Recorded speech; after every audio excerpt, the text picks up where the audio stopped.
Proses menyusun masalah hingga pertanyaan penelitian. Di pertemuan kali ini yang kita akan bahas tentang perumusan masalah penelitian, identifikasi masalah, tipe masalah dalam penelitian, kriteria masalah, karakteristik masalah, perumusan masalah penelitian, pertanyaan penelitian.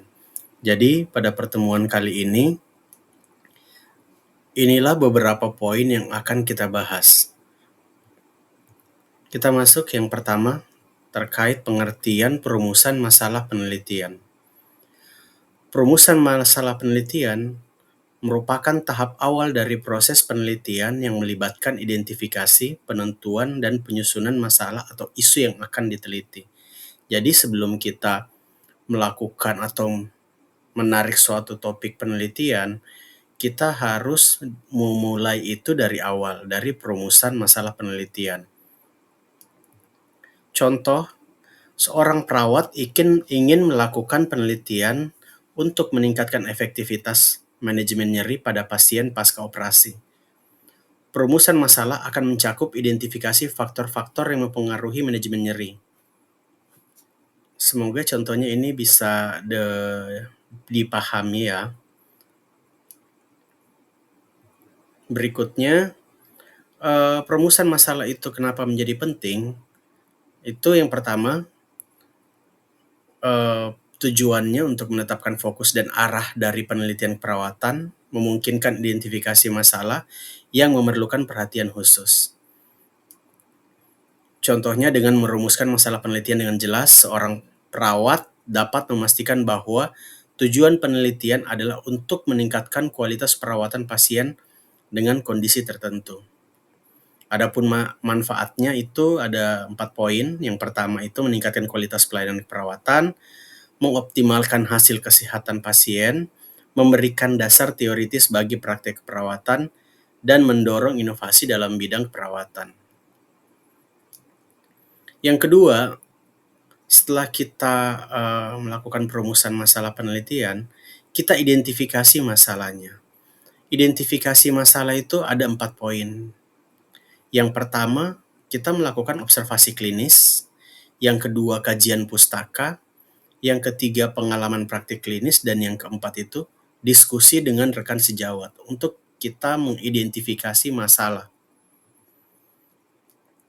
Observasi klinis itu kita mengamati pasien secara langsung. Ini merupakan cara efektif untuk mengidentifikasi tanda-tanda vital yang tidak stabil, perilaku yang mencurigakan, atau gejala yang membutuhkan perhatian khusus. Sebagai contoh, saat melakukan observasi klinis, seseorang perawat mungkin melihat perubahan warna kulit atau perubahan pola pernafasan pada pasien. Itu salah satu contoh untuk identifikasi masalah berdasarkan observasi klinis. Atau mungkin juga Bapak Ibu melihat pada pasien hemodialisis itu, ini kok pasiennya mungkin merasa cemas atau ada yang merasa kelelahan. Jadi itu salah satu bentuk observasi klinis. Berikutnya, kajian pustaka. Kajian pustaka itu kita mempelajari penelitian terbaru dalam bidang keperawatan, dapat membantu mengidentifikasi tren atau masalah umum yang mempengaruhi praktik perawatan. Misalnya, studi terbaru mungkin menunjukkan peningkatan kasus infeksi nosokomial di unit perawatan intensif. Kalau kita mengambil dari yang pertama tadi terkait observasi klinis, contoh umpama yang tadi pasien HD. Jadi pada poin kajian pustaka, kita mencarilah artikel-artikel terbaru terkait kecemasan pada pasien HD atau kelelahan pada pasien HD. Itu salah satu bentuk kita melakukan kajian pustaka. Berikutnya, pengalaman praktik klinis. Pengalaman dalam merawat pasien selama praktik klinis memberikan wawasan berharga dalam mengidentifikasi masalah kesehatan. Sebagai contoh, seorang perawat yang memiliki pengalaman merawat pasien dengan diabetes mungkin cepat mengidentifikasi tanda-tanda komplikasi yang mungkin timbul. Ini untuk pengalaman praktik klinis. Berikutnya, kita berdiskusi dengan rekan sejawat. Berdiskusi dengan rekan sejawat itu memungkinkan pertukaran pengalaman dan pengetahuan. Contohnya, dalam diskusi tim, seorang perawat dapat mendengarkan pengalaman rekan yang berbagi tentang bagaimana mereka mengidentifikasi dan menangani masalah pada pasien dengan gangguan pernapasan. Jadi ini semacam sharing informasi dengan sesama perawat. Sharing informasi ataupun sharing pengalaman bagaimana menangani pasien. Kalau di sini dicontohkan pasien dengan gangguan pernapasan. Bisa juga yang lain. Fokus identifikasi masalah. Jadi fokus kita pada saat kita melakukan identifikasi masalah itu yang pertama ada 3 aspek terbagi. Ada aspek pasien, aspek keperawatan, dan aspek organisasi kesehatan. Sebenarnya kalau penelitian-penelitian terbaru itu ada satu aspek lagi yang mulai diteliti, yaitu aspek tentang keluarga pasien atau family caregiver dari pasien. Itu sekarang termasuk update dari fokus penelitian perawatan. Jadi dari yang awalnya aspek pasien penelitian, sekarang fokus penelitian terbaru lagi itu sudah mulai banyak terkait aspek keluarga. Jadi umpama bagaimana mengatasi kecemasan atau bagaimana mengatasi gangguan tidur pada pasien HD, itu mungkin contoh yang paling mudah ya. Jadi fokusnya itu ada di aspek keluarga juga. Oke, kita masuk ke aspek pasien, identifikasi masalah berdasarkan aspek pasien. Memperhatikan keadaan dan kebutuhan pasien adalah kunci untuk mengidentifikasi masalah kesehatan. Contohnya itu seorang perawat mungkin mencatat bahwa seseorang pasien dengan tekanan darah tinggi mengalami pusing dan mual. Itu identifikasi masalah dari aspek pasien. Terus yang berikutnya aspek praktik perawatan. Memeriksa proses perawatan, prosedur, dan tindakan keperawatan dapat membantu mengidentifikasi potensi masalah.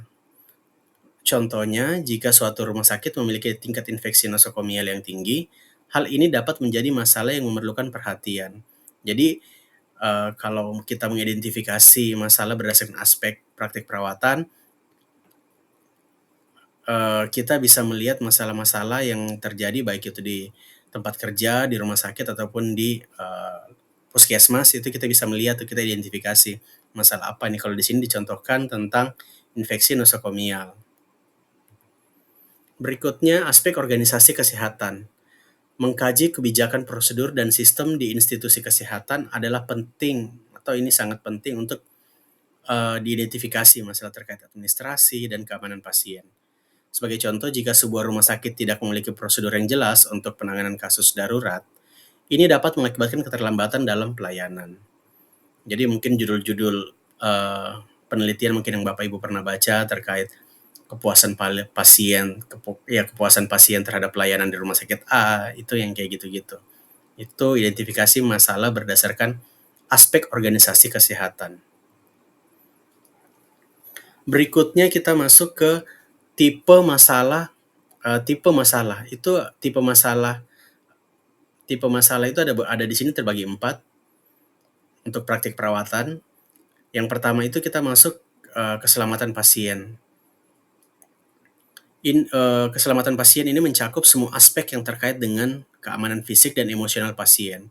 Misalnya, pencegahan jatuh, pengelolaan risiko infeksi, dan identifikasi alergi pasien terhadap obat-obatan tertentu. Itu yang terkait dengan keselamatan pasien. Contohnya, seorang perawat mungkin mengidentifikasi risiko jatuh pada pasien lanjut usia atau lansia dengan gangguan keseimbangan. Tindakan pencegahan termasuk memastikan ada tata letak kamar yang aman dan memasang tali atau bel di dekat tempat tidur. Jadi ini aspek keselamatan pasien. Kita masuk ke yang kedua terkait manajemen nyeri, tipe masalah praktik perawatan untuk manajemen nyeri. Masalah ini berkaitan dengan evaluasi dan manajemen nyeri pada pasien. Hal ini mencakup penilaian nyeri, pemilihan strategi pengobatan yang tepat, dan memantau respon pasien terhadap pengobatan. Saya beri contoh lagi, ini di sini seorang perawat dapat mengidentifikasi pasien setelah operasi yang mengalami nyeri dan tidak terkendali. Tindakan termasuk penilaian tingkat nyeri, pemberian analgesik sesuai protokol, dan memonitor respon pasien. Berikutnya perawatan luka. Ini contohnya perawat unit keperawatan luka dapat mengidentifikasi pasien dengan luka operasi yang memerlukan perawatan khusus. Tindakan termasuk membersihkan luka, mengganti perban, dan memantau tanda-tanda infeksi. Yang keempat, dari tipe masalah ini terkait pengelolaan obat-obatan. Ini meliputi pemantauan, edukasi terkait penggunaan obat. Hal ini termasuk memastikan dosis yang tepat, mengidentifikasi interaksi obat, dan memantau efek samping. Ini contohnya perawat dapat mengidentifikasi pasien yang memerlukan pengelolaan obat yang kompleks, seperti pasien dengan penyakit kronis yang membutuhkan beberapa jenis obat. Tindakan termasuk memastikan dosis obat yang benar, mengedukasi pasien tentang jadwal minum obat, dan memantau adanya efek samping. Kalau Bapak Ibu pernah baca mungkin judul-judul terkait tingkat kepatuhan pasien TB untuk meminum obat kayak gitu-gitu. Itu judul-judul yang cukup banyak Bapak Ibu bisa temukan.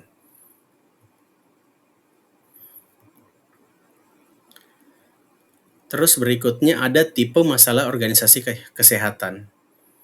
Yang pertama itu kualitas layanan. Masalah ini mencakup evaluasi dan perbaikan terus-menerus terhadap kualitas pelayanan yang diberikan oleh unit atau instansi kesehatan, institusi kesehatan. Jadi tadi seperti yang sudah saya sampaikan, judul-judul terkait masalah dalam organisasi kesehatan itu, ini yang berhubungan sama pelayanan, tadi terkait hubungan pelayanan kesehatan dengan apa, atau gambaran atau pengaruh kepuasan terhadap pelayanan di rumah sakit apa, kayak gitu-gitu. Berikutnya kepatuhan terhadap kebijakan. Ini tipe masalah organisasi kesehatan. Masalah ini melibatkan memastikan bahwa seluruh staf mengikuti kebijakan dan prosedur yang telah ditetapkan untuk memastikan keamanan kualitas pelayanan. Berikutnya kita masuk ke kriteria masalah. Kriteria masalah ini terbagi dua, ada yang spesifik dan ada yang relevan. Yang pertama yang spesifik. Masalah itu harus dijelaskan dengan jelas dan terdefinisi dengan baik agar memungkinkan fokus penelitian yang tepat. Contohnya, jika masalah adalah penanganan nyeri pasien setelah operasi, maka harus dijelaskan secara spesifik apakah ini mencakup pemberian obat analgesik, terapi fisik, atau metode pengurangan nyeri lainnya. Jadi, topiknya itu atau masalahnya itu harus spesifik. Jelas apa yang akan diukur, atau apa yang akan diketahui. Jadi kalau memang ingin diketahui nyeri, umpama nih judul tentang pengaruh terapi atau relaksasi nafas dalam untuk menurunkan nyeri pada pasien post-op, atau nafas dalam, pengaruh terapi nafas dalam untuk mengatasi kecemasan pada pasien pre-op, kayak gitu-gitu. Itu spesifik, jelas apa yang akan diukur. Berikutnya yang kedua, kriteria masalah relevan. Masalah harus berkaitan erat dengan bidang keperawatan dan memiliki implikasi langsung terhadap praktik keperawatan. Contoh, dalam konteks keperawatan, masalah yang relevan dapat berupa peningkatan efektivitas metode pengelolaan nyeri pasien setelah operasi. Jadi, selain spesifik, itu juga harus masih sejalan atau relevan lah dengan topik tentang keperawatan. Jadi ada beberapa yang dulu mengambil topik atau masalahnya itu sudah di luar garis keperawatan. Contohnya itu masuk ke gizi atau farmasi atau psikologis atau kedokteran. Jadi itu bisa dikatakan tidak relevan dalam konteks masalah keperawatan atau konteks keperawatan. Berikutnya itu ada signifikan. Kriteria masalah itu signifikan. Masalah harus memiliki dampak yang berarti terhadap pasien atau sistem kesehatan secara menyeluruh. Misalnya, masalah terkait keselamatan pasien memiliki signifikansi besar karena dapat berpotensi menyebabkan cedera serius atau bahkan kematian. Jadi topik atau masalah yang kita angkat itu harus jelas signifikansinya.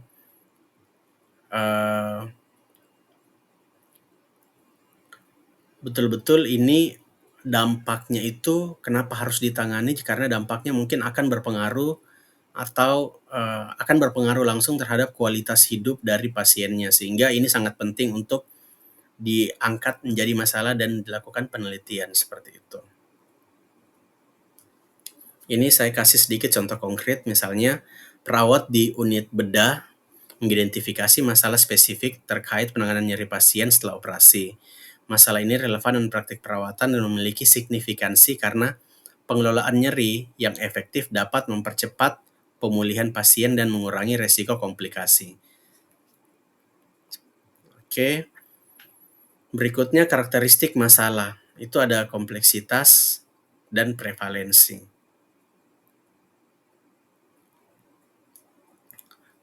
Yang pertama itu kompleksitas. Seberapa kompleks masalah tersebut? Apakah masalah ini membutuhkan solusi yang melibatkan berbagai aspek atau hanya memerlukan tindakan sederhana?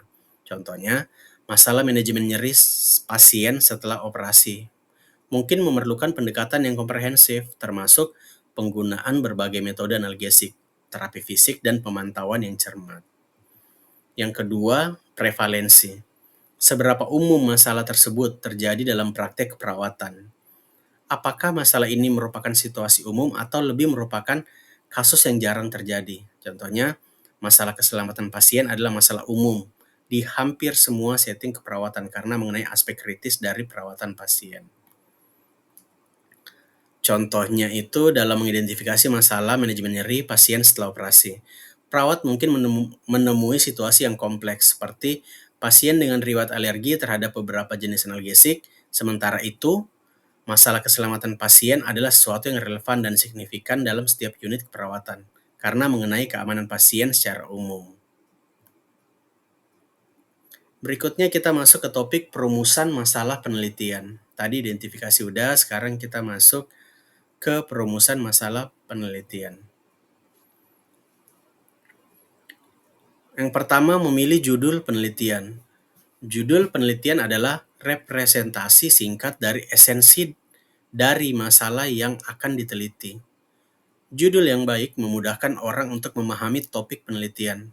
Contoh, jika topik penelitian tentang peningkatan kepatuhan pasien terhadap terapi obat diabetes tipe 2, maka judul yang tepat adalah strategi pendidikan pasien untuk meningkatkan kepatuhan terapi obat diabetes tipe 2. Seperti itu ya, semoga bisa dipahami contoh-contohnya. Berikutnya, merumuskan pernyataan masalah. Pernyataan masalah harus jelas, spesifik, dan dapat diukur. Ini harus mengidentifikasi tujuan dari penelitian dan memandu arah dari studi tersebut.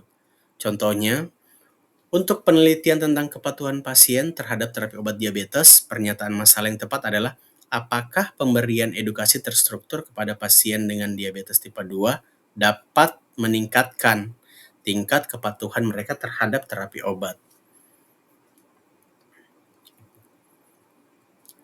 Oke, berikutnya kita masuk ke pertanyaan penelitian. Di sini ada terbagi 3, membuat pertanyaan penelitian, membentuk variabel penelitian, dan contoh konkretnya. Kita masuk ke bagaimana membuat pertanyaan penelitian. Pertanyaan penelitian harus dirumuskan dengan jelas dan fokus pada pemecahan masalah atau mencapai tujuan penelitian. Jadi, definisi dari pertanyaan penelitian itu seperti tadi yang dijelaskan. Contohnya itu, pertanyaan penelitian dapat menjadi bagaimana pemberian edukasi terstruktur mempengaruhi tingkat kepatuhan pasien dengan diabetes tipe 2 terhadap terapi obat. Atau mungkin tadi yang paling sering Bapak Ibu mungkin lakukan dan dengar terkait umpama Pengaruh relaksasi nafas dalam untuk mengatasi nyeri pasien. Jadi pertanyaan penelitiannya, bagaimana pengaruh intervensi relaksasi nafas dalam untuk mengatasi kecemasan pasien? Oke, berikutnya menentukan variabel penelitian. Variabel penelitian itu terbagi dua, ada independen dan dependen. Variabel independen itu faktor atau kondisi yang akan dimanipulasi dalam penelitian, sedangkan variabel dependen adalah hasil atau respon dari manipulasi tersebut. Contoh, dalam penelitian kepatuhan pasien terhadap terapi obat diabetes, variabel independennya itu pemberian edukasi terstruktur dan variabel dependennya adalah tingkat kepatuhan pasien. Ini ada contoh konkretnya, nanti Bapak Ibu bisa dibaca. Oke, untuk materi kita kali ini atau materi saya itu cukup. Nanti saya akan lanjutkan dengan materi berikutnya. Terima kasih, semoga Bapak Ibu bisa pahami apa yang sudah disampaikan atau yang sudah saya sampaikan. Kalaupun ada yang belum dipahami atau mungkin masih butuh lebih banyak informasi, bisa chat atau komen di video ini. Oke, terima kasih. Saya tutup. Assalamualaikum warahmatullahi wabarakatuh.